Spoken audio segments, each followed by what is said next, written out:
मेरी क्लास यहाँ पे होती है 1 बजे, आप लोग इससे जुड़ सकते हो, ठीक है। निम्न आज का पहला क्वेश्चन आप सभी के लिए प्यारा सा क्वेश्चन, अच्छे से आंसर करिएगा।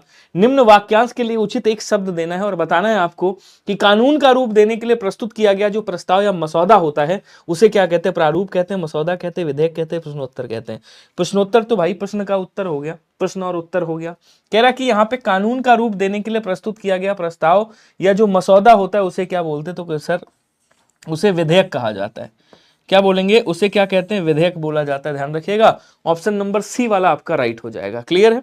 क्वेश्चन कह रहा निम्नलिखित में से किस शब्द में उपसर्ग और प्रत्यय एक साथ प्रयोग किए गए हैं बताइएगा, जिससे उपसर्ग और प्रत्यय दोनों हो। तो आप क्या कहोगे? यहां कहोगे सर हिस्से, और उसके बाद कह दोगे धार। इसको तोड़ेंगे क्या निकलेगा? इधर तोड़ता हूं, इसको आप तोड़ोगे तो क्या निकलेगा? यहां से निकलेगा अभी, उसके बाद आएगा मान, उसके बाद आएगा ई, ठीक है। इसको तोड़ेंगे तो क्या आएगा? आप कहोगे सर कृपा प्लस आलू, और उसके बाद ता। क्या बोलेंगे? उसके बाद आपका ता हो जाएगा, ठीक है। इधर देखेंगे तो क्या आएगा? आप कहोगे सर भारतीय आएगा, भारती। देखो पहले तो आएगा भारत, भारत प्लस ई ये प्रत्यय लगा हुआ है, भारतीय हो जाएगा, प्लस ता प्रत्यय लगा हुआ है। अब क्या कह रहा है? जहां पे उपसर्ग और प्रत्यय दोनों, तो आंसर आपका बी वाला राइट होगा। आंसर क्या होगा? बी राइट होगा। इसमें देखो उपसर्ग और प्रत्यय दोनों है, ये उपसर्ग है, ये प्रत्यय है, और ये मूल शब्द है, ठीक है। यहाँ ये प्रत्यय लगा हुआ है, यहाँ पे आपका ये मूल शब्द है, आलू प्रत्यय है और ता प्रत्यय है। यहाँ आपका ये भारत मूल शब्द है, ये प्रत्यय और ता प्रत्यय, मतलब यहाँ पे 2 प्रत्यय आपके लगे हुए हैं। क्लियर है? Very good. क्वेश्चन कह रहा मेरे घर के, ये भारतीयता किसने आंसर दिया था? कौशल कुमार जी। कौशल जी देखिएगा, कौशल यादव जी यहाँ कह रहा है, देखिएगा यादव साहब कह रहा भारतीयता में भारत मूल शब्द है, 2 प्रत्यय लगे हुए हैं। यहाँ कह रहा निम्नलिखित में से किस शब्द में उपसर्ग और प्रत्यय दोनों है? मतलब यहाँ पे कह रहा है उपसर्ग भी होना चाहिए और प्रत्यय भी होना चाहिए, दोनों होना चाहिए। दोनों कहाँ पे है? बी वाले में। तो आंसर आपका बी वाला राइट होगा। क्वेश्चन अगला कह रहा मेरे घर से आपका घर 5 किलोमीटर दूर है। मेरे घर से आपका घर 5 किलोमीटर दूर है, कौन सा कारक होगा घर से में? बताइएगा। देखिए कर्म कारक की को विभक्ति होती है, करण कारक की से या के द्वारा विभक्ति होती है माध्यम और साधन के रूप में। संबंध कारक की 9 विभक्तियां होती है, जिसमें आपकी जैसे का हो गई, की है, के है, उसके बाद रा है, री है, और क्या बोलेंगे? रे है, ना है, नी है और ने है। ये 9 विभक्तियां होती है, याद रखिएगा। अपादान की से विभक्ति होती है अलगाव की स्थिति में, शर्माने की स्थिति में, डरने की स्थिति में, लजाने की स्थिति में। तो यहां कह रहा मेरे घर से आपका घर 5 किलोमीटर दूर है, मतलब मेरे घर से दूर है, मेरे घर से अलग है। तो यहां कौन सा हो जाएगा? बोलो सर यहाँ अपादान कारक होगा, डी वाला आंसर आपका राइट होगा। क्या सभी का अपादान आया है? Very good. करण नहीं होगा मेरे भाई। स्वागत है आपका स्पीड ब्रेक जी। कह रहा निर्विभक्तिक रूप के आधार पर बहुवचन शब्द इसमें कौन सा होगा? इसको तोड़ोगे तो क्या निकलेगा? यहां तोड़ोगे तो निकलेगा निर प्लस विभक्ति, यही तो कह रहा है। निर प्लस विभक्ति कह रहा है, उसके बाद एक प्रत्यय लगा है यहां पे, ठीक है। तो कह रहा है निर प्लस विभक्ति की बात कर रहा है। तो यहां पे जिसमें विभक्ति नहीं है उसके आधार पे बहुवचन रूप क्या होगा? जो बिना विभक्ति के बहुवचन रूप है, कोई बताएगा? आंसर करेंगे जिसमें विभक्ति ना लगी हो। चलिए कमेंट करेंगे सभी लोग।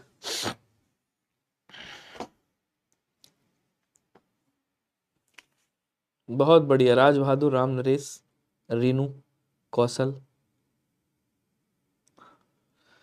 क्या बोलेंगे? देखो हाथियों, यहां पे आप कहोगे सर हाथी प्लस यूं देखो लगा हुआ है, ठीक है।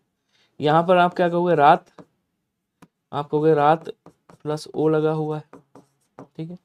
यहां देखोगे लड़का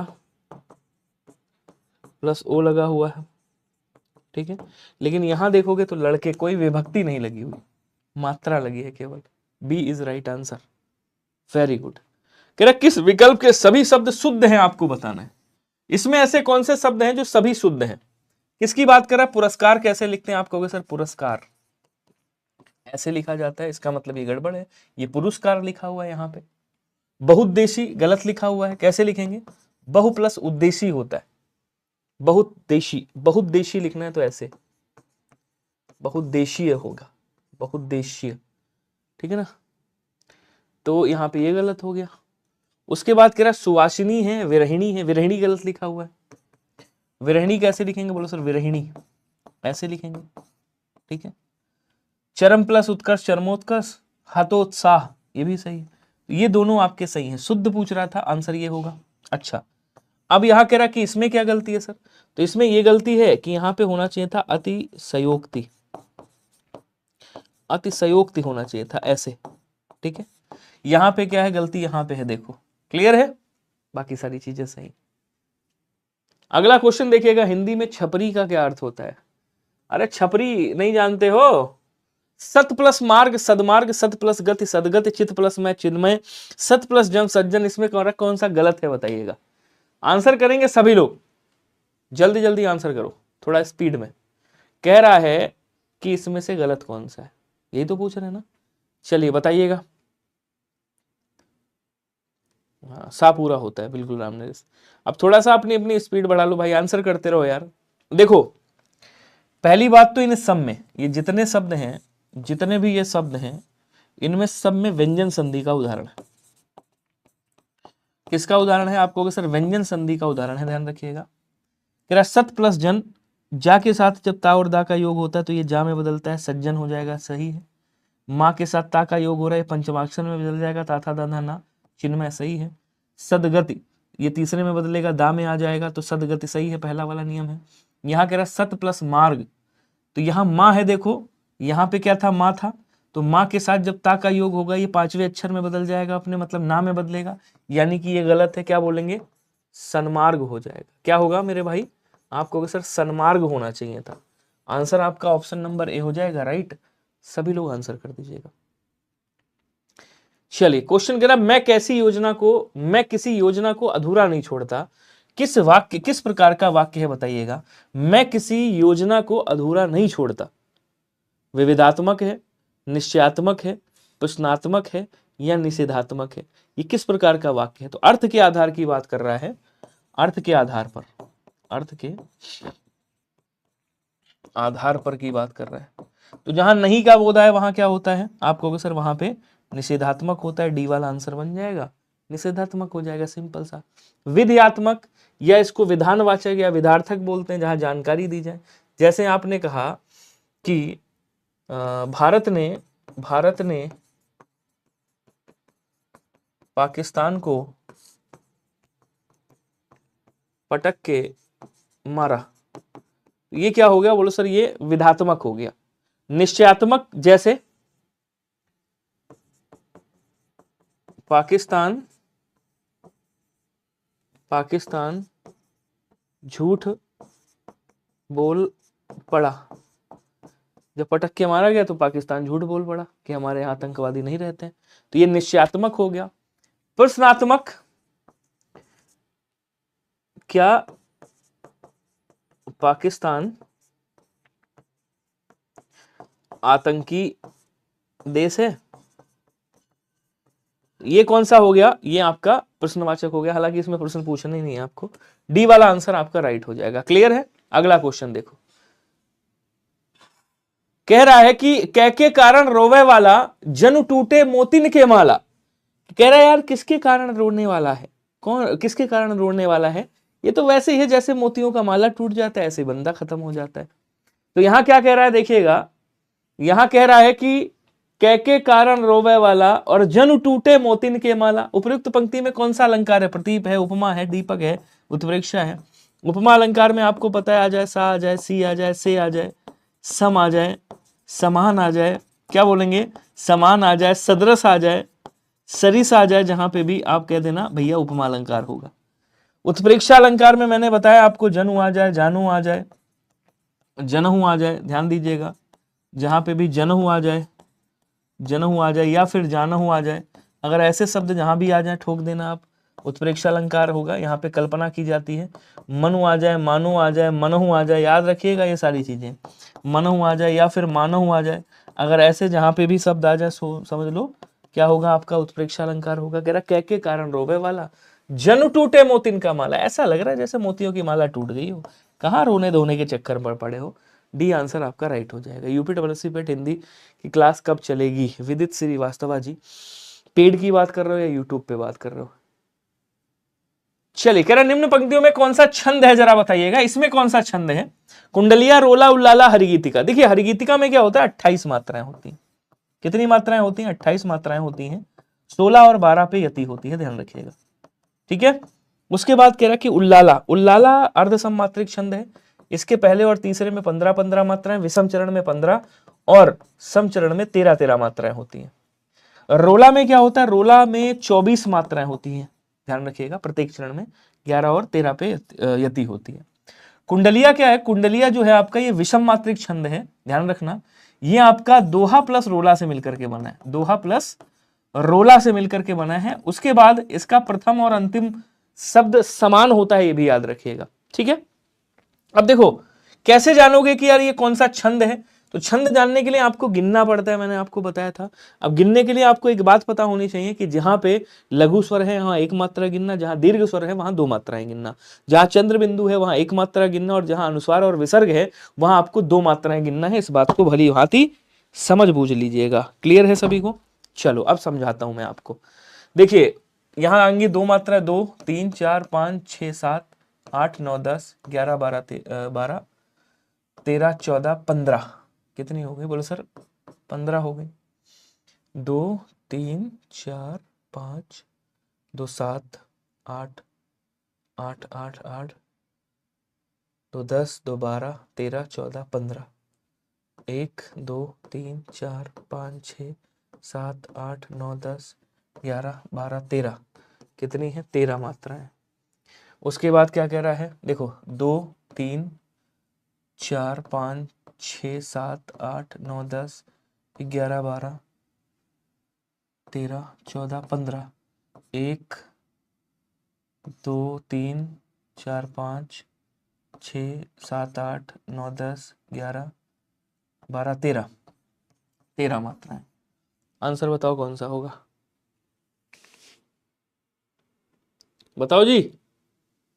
वेरी गुड।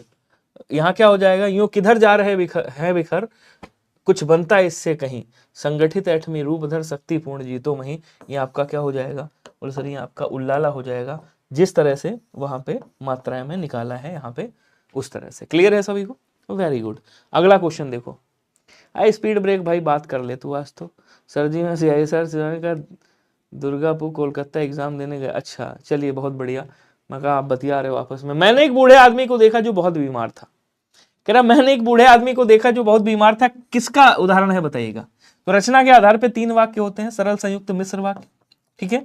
संयुक्त में आपको पता ही है 2 उपवाक्यों के बीच में ऐसे आ जाए, और आ जाए, किंतु आ जाए, परंतु आ जाए, लेकिन आ जाए, लेकिन आ जाए, अथवा आ जाए, 2 क्रियाओं के बीच में, 2 उपवाक्यों के बीच में, ठीक है ना। इसलिए आ जाए, इसलिए, ठीक है ना, या आ जाए, तथा आ जाए, ऐसे शब्द मिलेंगे। मिश्र वाक्य में मैं बता चुका हूं, छोटी की आ जाए बीच में, छोटी की आ जाए, क्योंकि आ जाए, क्योंकि, यदि तो, यदि ऐसा करोगे तो ऐसा उत्तीर्ण हो जाओगे, ठीक है ना। वह जो ऐसे शब्द मिलेंगे आपको, यद्यपि, तथापि, ऐसे करके। तो मैंने एक बूढ़े आदमी को देखा जो बहुत बीमार था। तो मैंने एक बूढ़े आदमी को देखा जो बहुत बीमार था, यहां जो लग गया साहब बीच में। जैसी जो लगा मतलब ये क्या हो गया? मिश्र वाक्य हो गया। ऑप्शन नंबर सी कर देंगे। अगला कह रहा व्याकरण की दृष्टि से निम्नलिखित में से कौन सा वाक्य शुद्ध है बताइएगा। इसमें से शुद्ध वाक्य कौन सा? कमेंट करेंगे जल्दी जल्दी। एप्लीकेशन में चलेगी मेरे भाई जल्दी, बस एक बैच मेरा बचा है वो खत्म हो जाए, उसके बाद पीटी को ही चलाना है। पीटी और दरोगा में दोनों में बैच क्लासेस लगानी है। तो मेरे 2 बैच हैं वो समाप्त होने वाले हैं। जैसे समाप्त होते हैं स्टार्ट करते हैं उसको। कह रहा मेरे को आपका काम बहुत पसंद है। वह आदमी अच्छा नहीं है। एक दूध का गिलास दो। प्रत्येक चित्र बुरे नहीं होते। यहां प्रत्येक है तो प्रत्येक चित्र बुरा नहीं होता। यहां आएगा बुरा नहीं होता क्योंकि प्रत्येक लगा है, ठीक है। एक दूध का गिलास, तो दूध का गिलास नहीं होता, एक गिलास दूध कह सकते हो, ये भी गलत हो गया। वह आदमी अच्छा नहीं है, मेरे को नहीं होगा, यहाँ पे मुझे होगा। मुझे आपका काम बहुत पसंद है। आंसर आपका क्या हो जाएगा? बी वाला, वह आदमी अच्छा नहीं है। बी आपका राइट आंसर होगा। क्वेश्चन अगला कह रहा है निम्न में से कौन सा प्रत्यय की दृष्टि से असुमेलित है बताइएगा। जो प्रत्यय की दृष्टि से सही नहीं है, गंगा प्लस ए गंगे, गांगे, ठकुराइन मतलब ठाकुर प्लस यहाँ पे बताइएगा, खैर इसको मैं बाद में करूंगा। और अभिजात और कात्यायन, पहले आप लोग आंसर बताओ फिर मैं इसका फोड़म फाड़ी करता हूं, जल्दी जल्दी। अब देखो यहां पे क्या था, बोलो सर गंगा था, ए प्रत्यय लगा, क्या प्रत्यय लगा, ए प्रत्यय लगा, गंगे हो गया, बोलो सर कैसा है, सही है। उसके बाद क्या कह रहा है यहां, इसको पहले देख लेते हैं, यहां पे कात्य प्लस आयन, कात्यायन हो गया, ठीक है। उसके बाद कह रहा अभिजात शब्द था, अभिजात, और यहां पे या प्रत्यय लगा, ये अभिजात्य बन गया। उसके बाद यहां क्या था, बोलो सर ठाकुर था, ठाकुर साहब था, आइन प्रत्यय लगा, ये क्या बना, ठकुराइन बना।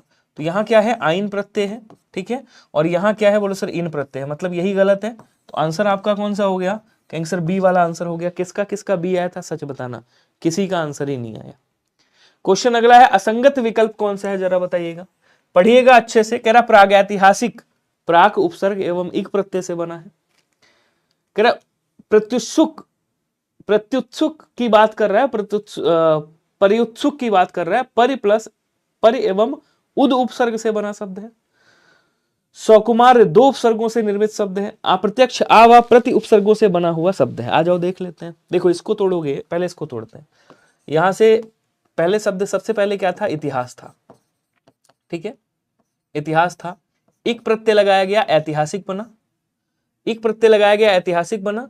उसके बाद यहाँ पे प्राक प्रत्यय लगा दिया गया, तो ये क्या बन गया, प्राग ऐतिहासिक बन गया। नहीं समझ पाए, देखो इसको जब लगाओगे तो ये क्या बनेगा, ये आपका ऐतिहासिक बनेगा, ऐतिहासिक ऐसे बन जाएगा, ठीक है। उसके बाद इसमें प्राक प्रत्यय लगा दिया गया, प्राग ऐतिहासिक बन गया। तो यहाँ प्राक उपसर्ग है और प्रत्यय है। प्राक उपसर्ग बता रहा है, एक प्रत्यय बता रहा है, मतलब ये स्टेटमेंट क्या है, इसका सही है, ठीक है। अरे राम नरेश वर्मा जी, विशेषण संज्ञा से पहले भी आ सकता है और संज्ञा के बाद भी आ सकता है।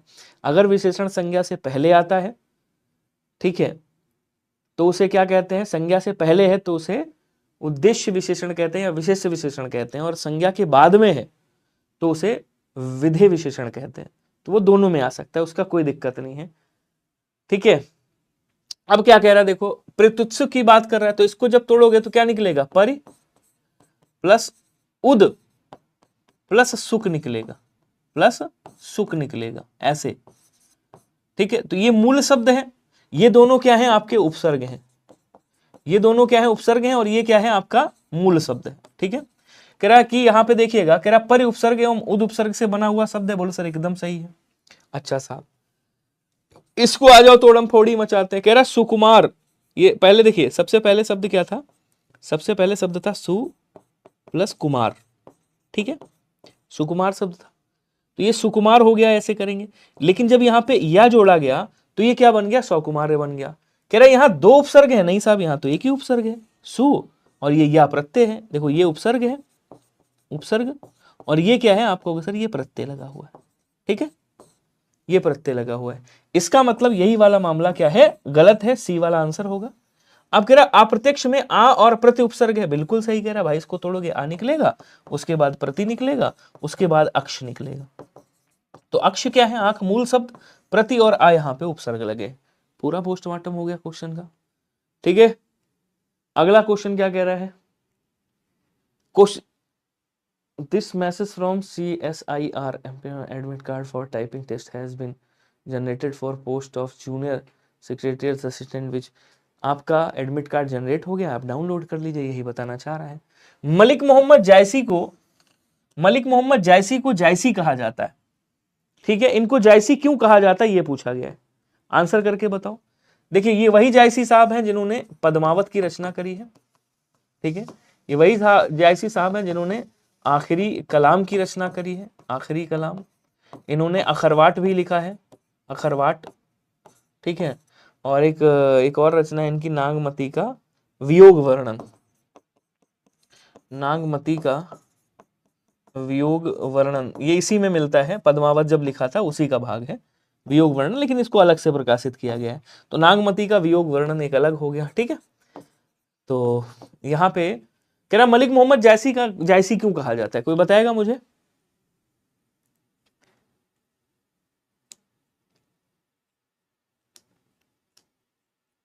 कमेंट बंद कर दो यार सबके, बताइए तुम लोग बातें करते रहो, मैं पढ़ाता रहूंगा, ठीक है। मैं कमेंट नहीं देखूंगा किसी के। मलिक योगी ये स्पीड ब्रेक मानेगा नहीं, ये भाई बहुत बतियाता है, कसम से मैं समझ गया हूँ, बहुत बात करता है, गजब बात करने वाला बंदा है, तो मैं अब कमेंट नहीं देखूंगा। मलिक मोहम्मद जायसी, इनको जायसी क्यों कहा जाता है? देखिए मलिक मोहम्मद जायसी ये रायबरेली के रहने वाले हैं। रायबरेली के पास, रायबरेली जो है वहां पे एक गांव पड़ता है जिसका नाम है जायस, ठीक है ना, ये वहीं के रहने वाले हैं, याद रखिएगा। तो जायस नामक स्थान के निवासी हैं, सी वाला आंसर होगा। और इनकी जो लैंग्वेज है, सबकी लैंग्वेज कौन सी है मैं बता दूं, इनकी अवधी भाषा है, ध्यान रखिएगा। कौन सी भाषा है? अवधी भाषा है। अच्छा, ये जो जायसी साहब हैं ये सूफी कवि हैं, याद रखिएगा, सूफी कवि हैं, और ये प्रेमाश्रयी शाखा के हैं। कहाँ के हैं? भक्ति काल के हैं, पहली बात तो भक्ति काल के हैं, भक्ति काल, भक्ति काल याद रखिएगा, ठीक है। भक्ति काल में निर्गुण काव्य धारा के, निर्गुण काव्य धारा, काव्य धारा, और निर्गुण काव्य धारा में ये आपके क्या बोलते हैं, प्रेमाश्रयी शाखा से बिलोंग करते हैं, प्रेमाश्रयी शाखा से बिलोंग करते हैं, याद रखिएगा। तो ये क्वेश्चन आपसे पूछ लेता है कभी कभी, ठीक है। आंसर कौन सा हो गया? बोलो सर आंसर आपका ये वाला राइट होगा। अगला क्वेश्चन कह रहा मानस का हंस पुस्तक के लेखक कौन है, बताइएगा। आंसर करेंगे सभी लोग, मानस का हंस किसकी है?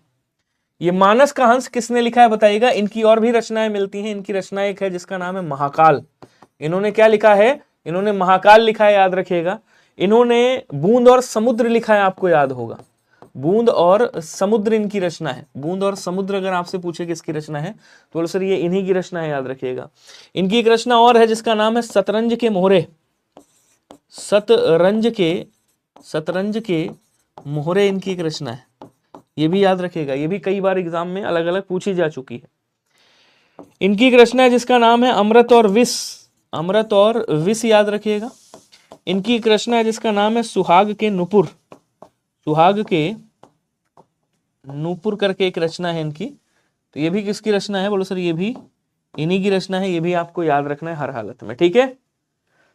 बाकी एक और रचना याद करना है तो कर लो, सात घूंघट वाला मुखड़ा, सात घूंघट वाला मुखड़ा इनकी रचना है, ठीक है। और ये क्या है? अमृत लाल नागर साहब है। सी वाला आंसर सभी लोग याद रखिएगा, सी इज राइट आंसर। क्वेश्चन अगला कह रहा है हिंदी खड़ी बोली के सर्वप्रथम लोकप्रिय कवि कौन है, जरा बताइएगा। रामधारी सिंह दिनकर है, सूर्यकांत त्रिपाठी निराला है, अयोध्या सिंह उपाध्याय हरिऔंध है, या फिर इसमें मैथिली शरण गुप्त साहब है। सभी लोग आंसर करेंगे लेकिन स्पीड में प्लीज, जल्दी जल्दी बताओ। हिंदी खड़ी बोली के सर्वप्रथम लोकप्रिय कवि कौन माने जाते हैं? मैथिली शरण गुप्त की अगर रचनाएं देखोगे तो बहुत सारी इनकी रचनाएं मिलती हैं, जैसे इनकी एक रचना है जयद्रथ वध, याद रखिएगा, जयद्रथ वध याद रखिएगा, ठीक है। सैरंध्री याद रखिएगा, सैरंध्री, द्वापर याद रखिएगा इनकी रचना है, साकेत इनकी रचना है, साकेत, नहुस इनकी रचना है, नहुस, नहुस रचना है इनकी। जयद्रथ वध, सैरंध्री, द्वापर, साकेत, नहुस, यशोधरा, क्या बोलेंगे? यशोधरा भी रचना है इनकी, यशोधरा है, द्वापर है, विष्णुप्रिया है, विष्णुप्रिया, ये सब किसकी रचना है? बोलो सर ये सब मैथिली शरण गुप्त साहब की हैं। एक जय भारत करके रचना आती है इनकी, ये बड़ी फेमस रचना है, जय भारत, ये महाभारत पे ही लिखी गई जय भारत। लेकिन खड़ी बोली के सर्वप्रथम कवि कौन लोकप्रिय हैं? जो वो हैं अयोध्या सिंह उपाध्याय उर्फ हरिऔंध, जिन्होंने परिप्रवास की रचना करी है, परिप्रवास। उसके बाद चुभते चौबते की रचना करी है, चुभते चौपदे, जिन्होंने चुभते चोखे चौपदे लिखा है, चोखे चौपदे लिखा है, जिन्होंने ठेठ हिंदी का ठाठ लिखा है, ठेठ हिंदी का ठाठ, ठीक है। ये सब इन्हीं की रचना है, ध्यान रखिएगा। क्वेश्चन अगला क्या कह रहा है? स्पीड ब्रेक, दोबारा तुम्हारा मैसेज आया ना बात करने वाला, मैं ब्लॉक कर दूंगा तुमको। वही मनुष्य है जो मनुष्य के लिए मरे, इसके रचयिता कौन है? बाल मुकुंद गुप्त हैं, जगदीश चंद्र गुप्त हैं, सियाराम शरण गुप्त हैं, और इसमें यह भी बताएगा कि इसमें अलंकार कौन सा है। आंसर करिएगा। ये स्पीड ब्रेक मेरी क्लास का जो है माहौल खराब करता है, मैंने ये चीज़ नोटिस करी है। मैं इनको बहुत दिन से कुछ कह नहीं रहा था, लेकिन फिर ये बता दूँ, हाथ जोड़ के लास्ट ये है, अब आपस में बातें मत करिएगा, आंसर करिए वरना क्लास छोड़ के चले जाइए। वही मनुष्य है जो मनुष्य के लिए मरे। मैं कमेंट देखता हूँ तो आप लोग के फिर वो बातों पे ध्यान चला जाता है, तो फिर समझते हो ना, आप ही का लॉस होता है। देखो यहां मनुष्य का मतलब भी क्या है, स्त्री पुरुष से लिया गया, यहां भी मनुष्य का मतलब स्त्री पुरुष से लिया गया है। ये लाटा अनुप्रास है, ध्यान रखिएगा। कौन सा है? लाटा अनुप्रास कहा जाता है, जहां पे शब्द की आवृत्ति होती है लेकिन अर्थ समान होते हैं, वहां होता है आपका लाटा अनुप्रास। इस बात को याद रखिएगा, ठीक है। और ये रचना किसकी है? तो ये भी रचना आपके मैथिली शरण गुप्त जी की रचना है। सी वाला आंसर सभी लोग याद रखिएगा, श्लेष अलंकार नहीं, लाटा अनुप्रास है। अगला कह रहा है दिनकर किस रस के कवि हैं, कोई बताएगा? दिनकर की रचनाएं बहुत सारी हैं, जैसे इन्होंने ये वही हैं आपके रामधारी सिंह दिनकर साहब जी, जिन्होंने रचना लिखी है कुरुक्षेत्र। इनकी एक रचना है उर्वशी। उर्वशी को आप लोग जानते होंगे, 1972 में ज्ञानपीठ पुरस्कार मिला था, ठीक है। इनकी रचना का नाम है हुंकार। हुंकार, कुरुक्षेत्र, और आपके क्या बोलते हैं, संस्कृत के 4 अध्याय, संस्कृति के 4 अध्याय, इसके लिए साहित्य अकादमी पुरस्कार मिला है इनको। अध्याय, इसके लिए इनको साहित्य अकादमी पुरस्कार मिला है, ठीक है। और ये वीर रस की प्रधानता मिलती है इनके, उसमें ध्यान रखिएगा दिनकर साहब वीर रस के हैं। नहीं, आल्हा तो जगनिक साहब ने लिखा है, आला खंड, वो भी वीर रस में ही है। निम्नलिखित में से कौन सा सरस्वती पत्रिका के संपादक नहीं रहे हैं, आपसे पूछ रहा है। आपने पढ़ा होगा सरस्वती पत्रिका का संपादन, आपने पढ़ा होगा कि भैया, खूब पढ़ा है कि महावीर प्रसाद द्विवेदी जी ने करी है, आपको पता होगा। ये सबसे पहले बनी थी, उसमें 1900 में निकली थी, प्रकाशित हुई थी, ये 1900 में प्रकाशित हुई थी। तब इसके वो थे शायद पंडित जुगल किशोर शुक्ल थे, आई थिंक, नहीं, शुक्ला जी ने तो उसका किया था, उद्दंत मार्तंड का। इसके स्टार्टिंग में एक थे, उनको नाम याद नहीं है। तो 1920 से लेकर के, सॉरी 1903 से लेकर के, 3 साल वो रहे, 1903 से लेकर के 1920 तक इन्होंने किया, ठीक है। और 1900 क्या बोलते हैं आपका, 1920 से 1946 तक अगर हम देखें, इधर ले आता हूं यहाँ पे, 1920 से और 1946 तक अगर हम देखें तो एक हुए हैं आपके पदुम पुन्नालाल बख्शी, जिनका नाम है, ठीक है ना, पदुमलाल पुन्नालाल बख्शी, पदुमलाल और पुन्नालाल जो बख्शी साहब है ना, बख्शी साहब, वो इसके रहे हैं।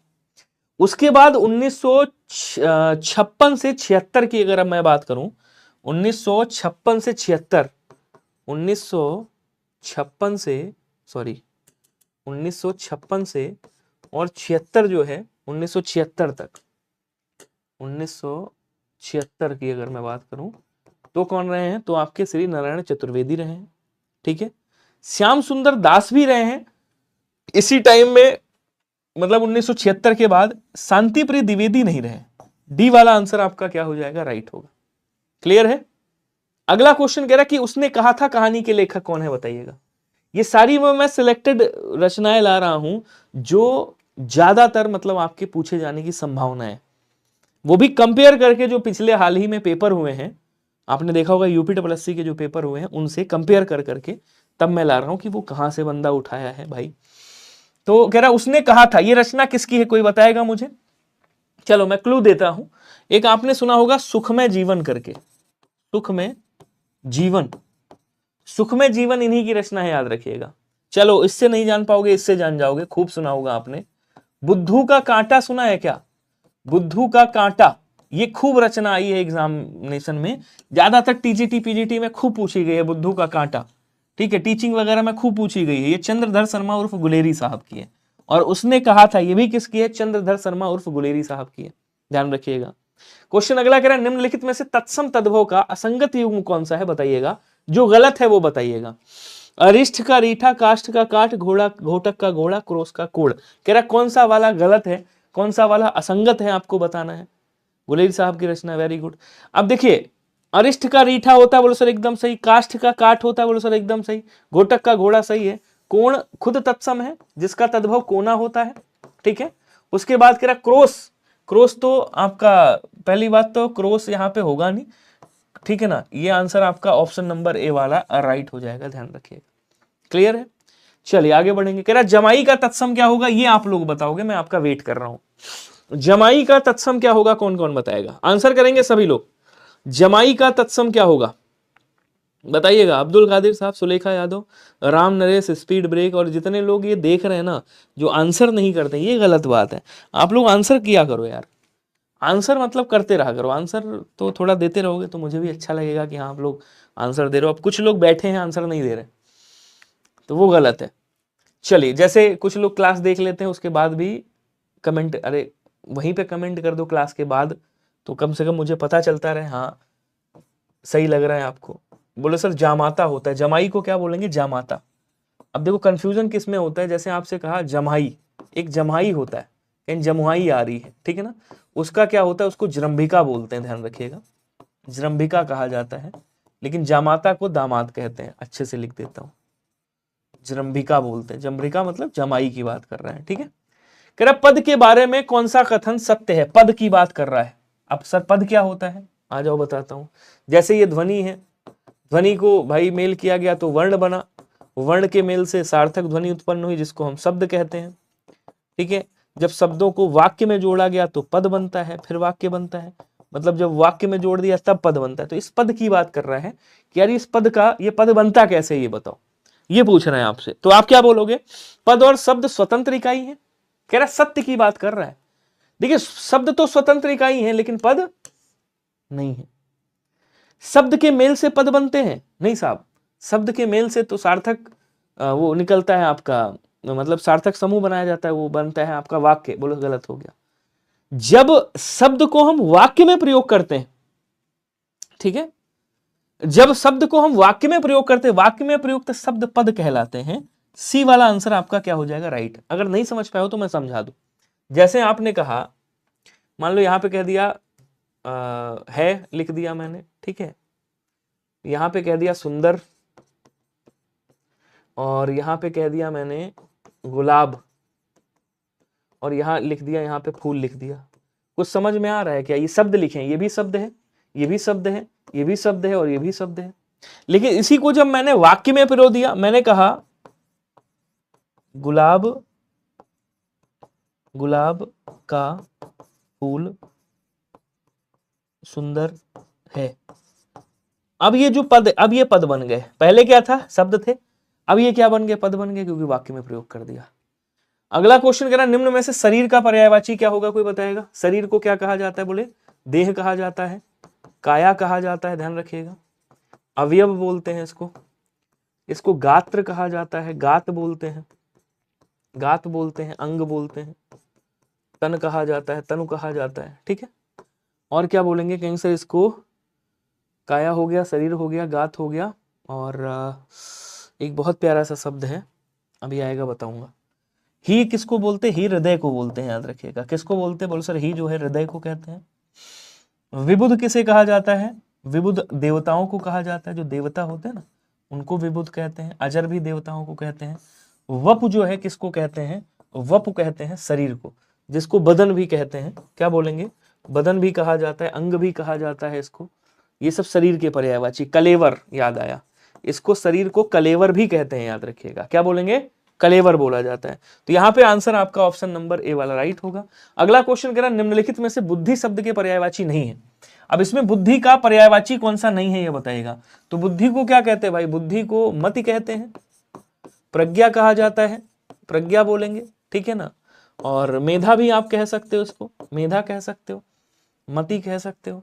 विपुल का मतलब क्या होता है? विपुल का मतलब आप मतलब ज्यादा कह सकते हो। विपुल मतलब बड़ा भी होता है, बड़ा कह सकते हो। वृहद कह सकते हो इसको, वृहद, ठीक है ना। विशाल कह सकते हो, विशाल। ये सब इसके हो गए। उसके बाद कह रहा है कि यहाँ पे माधव कृष्ण को कहा जाता है, विष्णु को कहा जाता है। जड़ का मतलब मूर्ख होता है, जड़ का मतलब मूर्ख होता है। तो जो आंसर आपका बन रहा है वो कौन सा बन रहा है भाई? प्रज्ञा होता है और मेधा होता है, ठीक है। बाकी ये तो अलग ही है आपके। तो बी और डी कहां पे है देख लो, ये वाला है ना, बी आंसर हो गया आपका, राइट। Clear, very good. कह रहा कहु रावण रावण जग केते, पद में रावण शब्द का प्रयोग क्रमशः कैसे हुआ है बताइएगा। बड़ा इंपॉर्टेंट क्वेश्चन है, यूपी डबल एस सी में आया हुआ है, आपसे पूछ सकते हैं, रिपीट हो सकता है।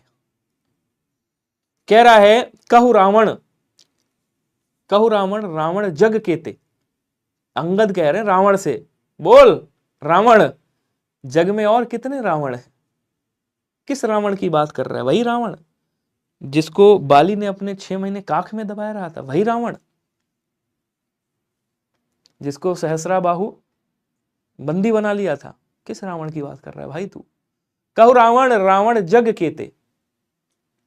देखो साहब, अंगद किससे कह रहे हैं? रावण से। तो ये रावण क्या हो गया? बोलो सर, रावण यहाँ पे व्यक्तिवाचक संज्ञा है। यहाँ क्या है? व्यक्तिवाचक संज्ञा, ध्यान रखिएगा। और कह रहा कहो रावण, रावण जग केते, मतलब अब जग में कितने रावण है? तब ये क्या बन गया? जातिवाचक बन गया, क्योंकि जग में जो रावण है उनकी बात कर रहा है। जैसे कहता है रावण क्या, अगर मैं आपसे पूछूं तो आप क्या कहोगे? आप कहोगे सर रावण व्यक्तिवाचक संज्ञा है, दशानन रावण। बिल्कुल सही बात है। लेकिन जैसे ही आपने कहा कि आज भी देश में रावणों की कमी नहीं है, आज भी देश में रावणों की कमी नहीं, और मैंने पूछा कि भैया इस रावण में कौन सी संज्ञा है, तो आप क्या बोलोगे? अब ये रावण जातिवाचक बन गया, वाक्य में प्रयोग हुआ, तो ये कैसा बन गया? आप कहोगे सर ये जातिवाचक बन गया, पहले ये व्यक्तिवाचक था, तो व्यक्तिवाचक से जातिवाचक बन गया। सेम यहाँ पे ये व्यक्तिवाचक है और ये क्या बन गया? जातिवाचक बन गया। तो व्यक्तिवाचक से जातिवाचक, सी इज राइट आंसर। क्या सभी का आंसर सी आया था? सच बताना। Very good. क्वेश्चन अगला कह रहा है निम्नलिखित में से कौन सा शब्द हरिणा का तत्सम होगा, सॉरी स्त्रीलिंग रूप होगा, बताइएगा। हरिणा का, जैसे आपसे पूछे हंस का क्या होगा भाई, आप कहोगे सर हंस का हंसनी होता है। Take it easy. आपने कहा अच्छा ठीक है साहब बताओ हाथी का क्या होता है, तो आप कहोगे सर हाथी का हाथी नहीं होता है। इसमें कौन सी जानने वाली बहुत इंपॉर्टेंट बात है? सभी जानते हैं। बिल्कुल सही कह रहे हो। तो फिर बताओ हिरन का क्या होगा? तो हिरन का क्या होगा? मान लो ये हिरन है, तो भाई हिरन का हिरनी हो जाएगा। लेकिन यहां तो हरिणा लिखा हुआ है, तो कई लोग डी और कई लोग सी के साथ जा रहे हैं। जिन लोगों ने सी आंसर किया वो बिल्कुल सही, नहीं सॉरी क्या लिखा है? हरिणा, माफ करना, हरिणी। डी वाले सही हैं, सी वाले गलत हैं। डी वाले आंसर आपका राइट होगा। हरिणा है तो आपका हिरणी हो जाएगा। देश में जयचंदों की कमी नहीं है, ये भी व्यक्तिवाचक से जातिवाचक बन गया। ठीक है, हरिणा हिरणी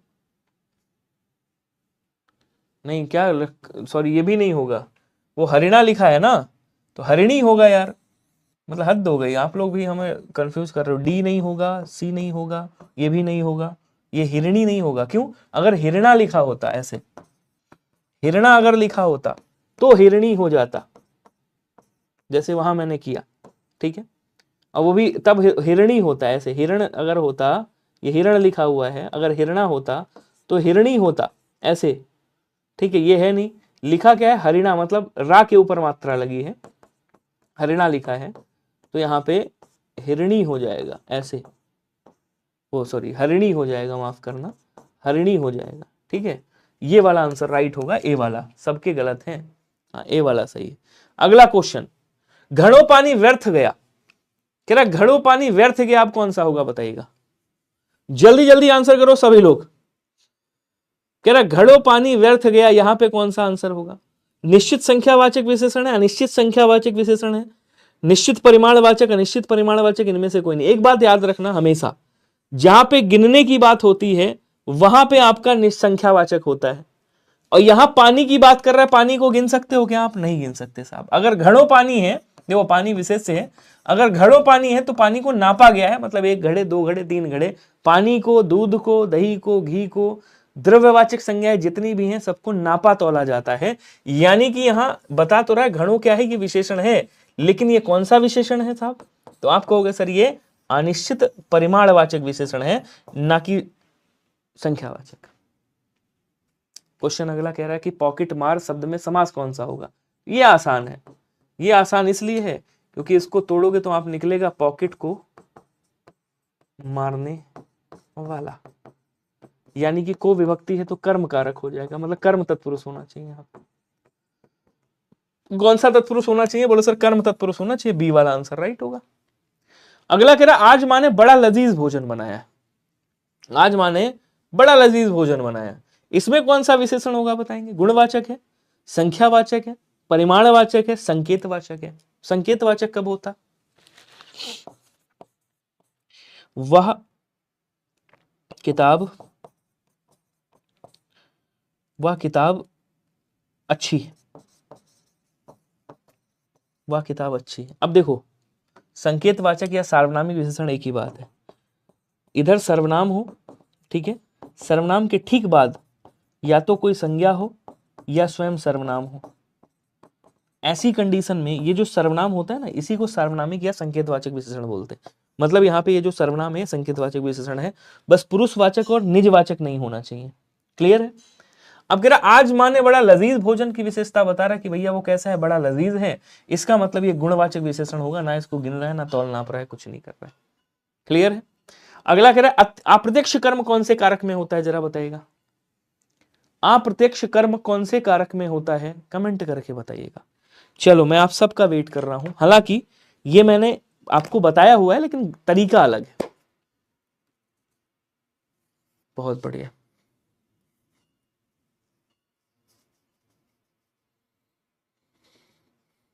अप्रत्यक्ष कर्म कौन से कारक में होता है?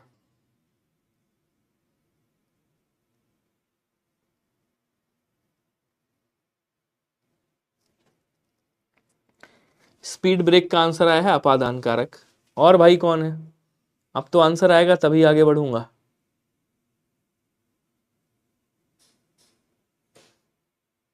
सुलेखा यादव का सी आ रहा है, अपादान कारक। और कौन कौन है भाई? अरे आंसर कर दो मेरे सभी साथियों, ये जितने चुपचाप लाइब्रेरी में पढ़ रहे हो ना, आंसर कर दो, मैं बता रहा हूं। जीत जी का बी आ रहा है, वेरी गुड। अब देखो आ जाओ, इसको फोड़ता हूं। जिसको जाना है वो जा सकता है, जिसको रुकना है रुक सकता है। नाम क्या है इनका? जीत नाम है, ठीक है। मैंने कहा जीत ने सर्वजीत लिखने अच्छा लगेगा। सर्वजीत आज से नाम है आपका। सर्वजीत ने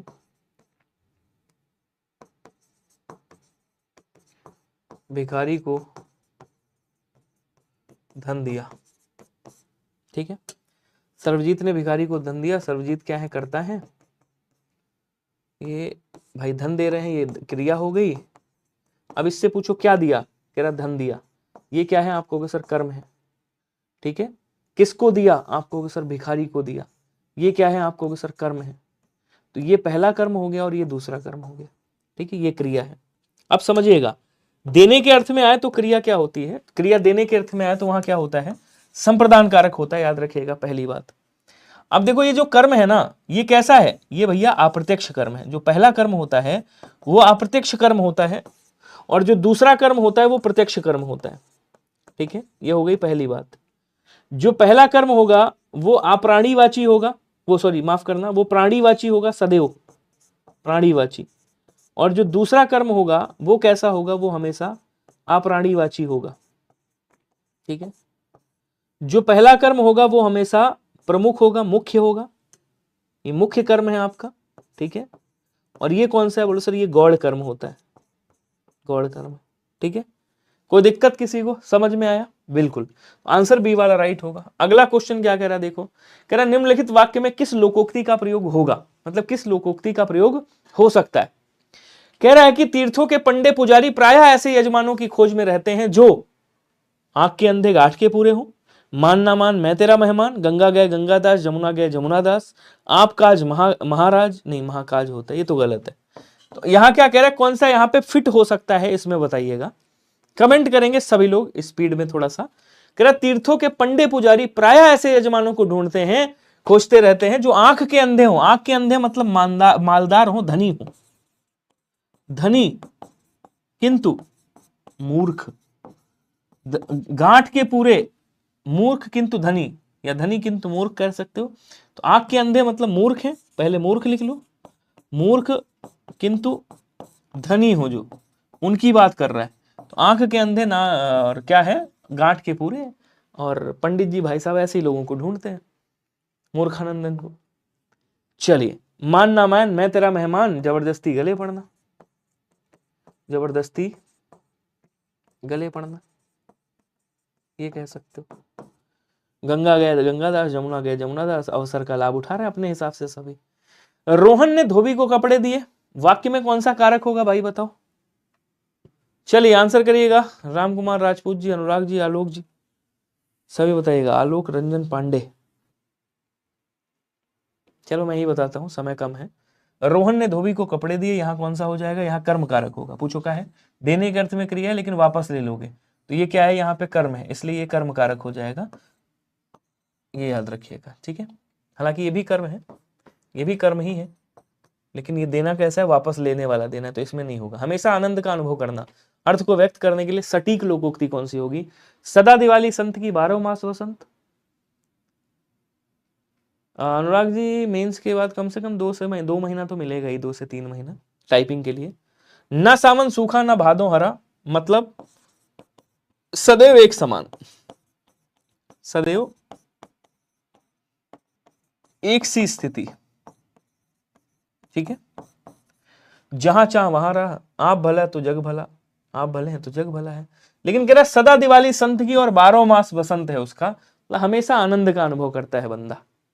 क्वेश्चन अगला कह रहा बीकानेर दिल्ली से 300 किलोमीटर है।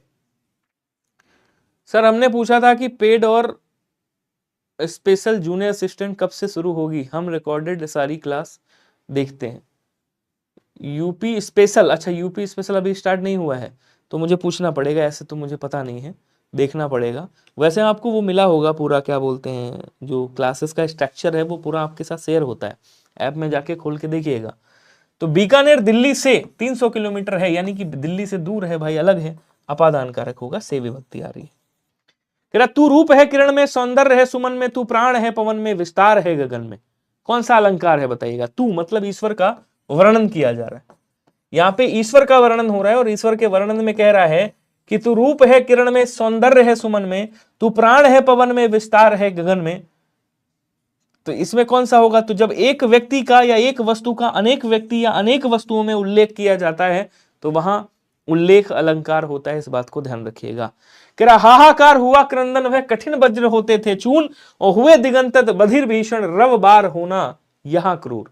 कह रहा है कि कौन सा आंसर होगा भाई, कौन सा अलंकार होगा, अलंकार रस पूछ रहा है, सॉरी, इसमें कौन सा रस होगा। कह रहा हाहाकार हुआ क्रंदन भय और कठिन वज्र होते थे चूर। इतना भयानक मतलब दृश्य था कि ऐसे युद्ध हो रहे थे जहां हाहाकार करते हुए राक्षस और वो लड़ रहे थे, जैसे क्रंदन हो रहा था, मतलब आवाजें आ रही थी, और कठिन वज्र मतलब बड़े बड़े मोटे वज्र आपस में भड़ाक भड़ाक टूटते थे, बड़ी आवाज आती थी। हुए दिगंत, दिगंत बधिर मतलब दिगंत का मतलब होता है जो चारों दिशाओं में, जो भी दिशाओं में रह रहे थे वो सब बहरे हो गए, इतनी भीषण तेज रव मतलब आवाज हो रही थी, इतना क्रूर युद्ध चल रहा था।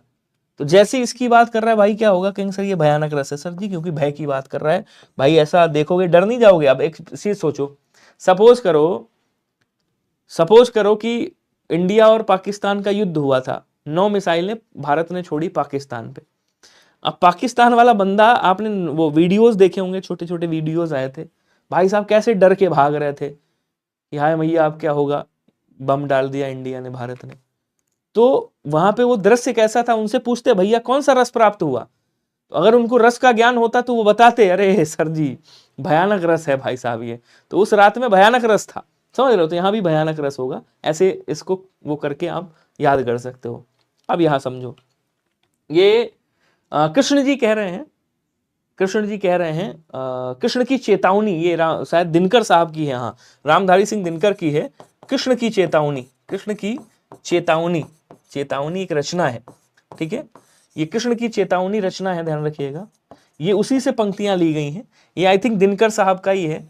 तो क्या कह रहे हैं कृष्ण जी, समझो, अंबर में कुंतल जाल देख, पद के नीचे पाताल देख, मुट्ठी में तीनों काल देख, मेरा स्वरूप विकराल देख, सब जन्म मुझी से पाते हैं फिर लौट मुझी में आते हैं।